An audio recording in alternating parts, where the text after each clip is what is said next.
nombre d'enfants de Dieu sont là à attendre à compter les jours. Ils s'imaginent être dans une sorte de hiatus, dans un lieu où la véritable œuvre de Dieu n'a pas d'impact sur leur vie. C'est faux. Tournons le dos à de telles pensées. Cette mentalité est traîtresse. Il est possible que nous ne soyons pas encore entrés dans notre ultime vocation, mais nous y sommes de façon relative, dès à présent.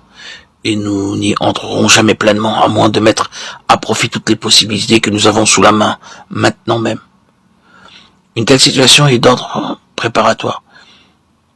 Si le Seigneur venait à nous disant, vois-tu, le temps actuel apparemment sans relief dans le caractère de l'œuvre est néanmoins prévu par moi pour te qualifier en vue d'une grande œuvre que j'en réserve, qui se déploiera au cours d'une année fixée d'avance, et au premier jour de cette année précise, tu t'engageras dans un vaste champ d'action.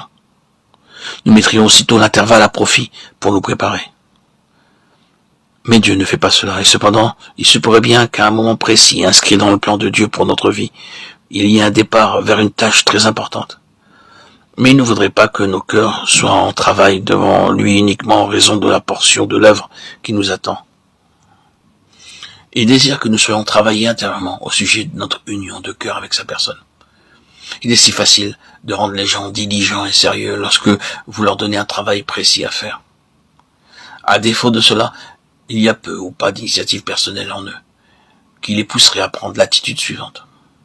Il est fort possible que Dieu ait quelque chose en vue, je n'en sais rien, mais je m'en vais mettre à profit ce temps actuel pour lui, de sorte que je serai prêt s'il devait m'appeler le moment venu.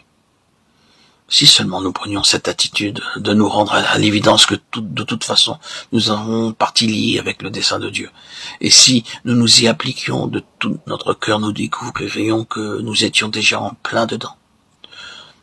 Notre présente situation est rattachée au dessein de Dieu par un lien très fort, et si nous suivions cette ligne, si nous prenions cette attitude, nous verrions affluer en nous des énergies par notre détermination à poursuivre cet objectif. Par manque de vision, le peuple s'en va en morceaux. Ce n'est qu'une autre expression pour dire que la perte ou l'absence de la conscience d'un dessein signifie une perte de puissance. Rien n'est plus destructeur d'énergie que la perte du sentiment d'être gouverné par un dessein. Rien n'est plus démoralisant que de perdre le sens d'un dessein bien défini.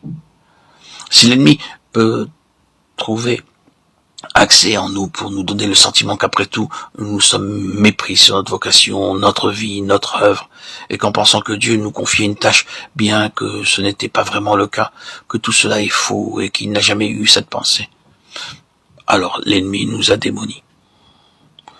Nous voilà, faibles, impotents, démoralisés, incapables de faire face à quoi que ce soit. Il faut absolument éviter cela. Nous sommes appelés selon son dessein.